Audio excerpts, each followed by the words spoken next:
মুহূর্তে ভাঙড়ের দিকে নজর রাখবো। হাটগাছায় তৃণমূলের মধ্যে গোষ্ঠী সংঘর্ষ যেটা জানা যাচ্ছে, আরাবুল ইসলাম এবং রেজ্জাক মোল্লার মধ্যে তাদের কর্মী সমর্থকদের মধ্যে গোষ্ঠী সংঘর্ষের ঘটনা ঘটেছে। আমাদের সঙ্গে এই মুহূর্তে টেলিফোন লাইনে রয়েছেন আমাদের প্রতিনিধি নান্টু হাজরা। নান্টুটি কি হয়েছে?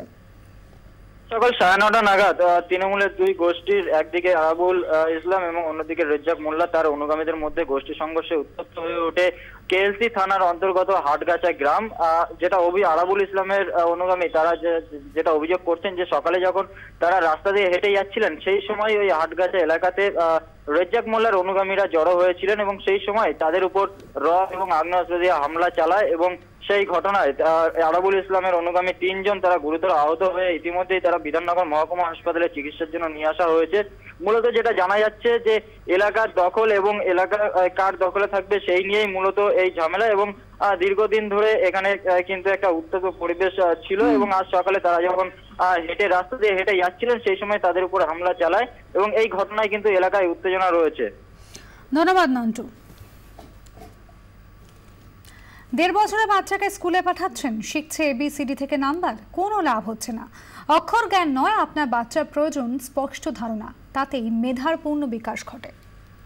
A for apple, apple, B for ball, ball.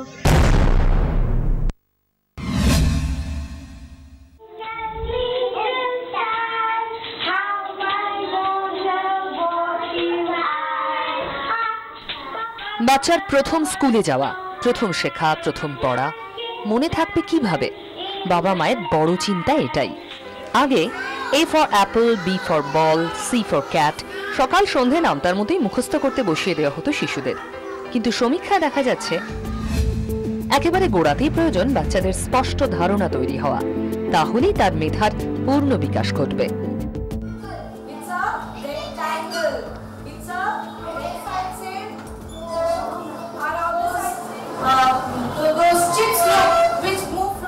সেই মতো বদল আসছে এই শেখা এবং শেখানোর কায়দাতেও।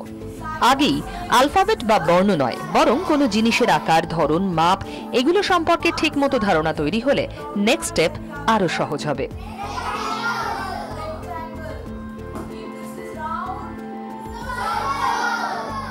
লাইন দিয়ে যেগুলো, যেমন এর একটা এভাবে লিখি, তাহলে নিয়ারেস্ট টু এ হচ্ছে বি, ঠিক আছে?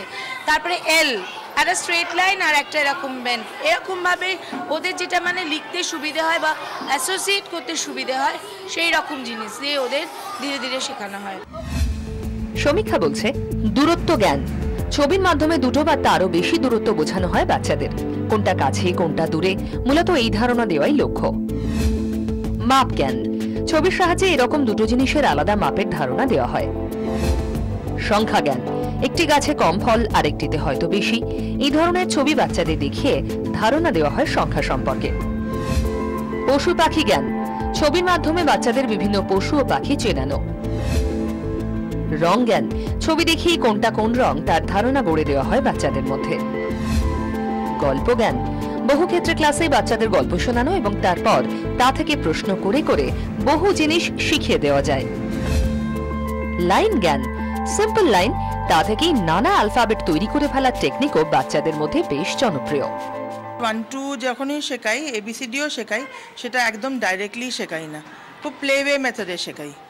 স্টোরি টেলিং হয়, স্টোরি এনাক্টমেন্ট হয়, রাইমস হয়, গানের থ্রু দিয়ে অবজেক্টস রেকগনিশন এইসব করে তারপরে আমরা অ্যালফাবেটস আর নাম্বারে যাই, যাতে কি বাচ্চারা আনন্দ পায় তাতে।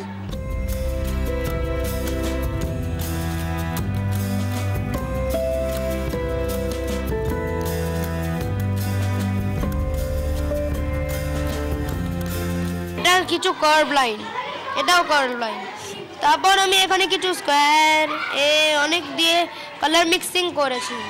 মজা লাগে না এভাবে? হ্যাঁ, ভীষণ মজা লাগে।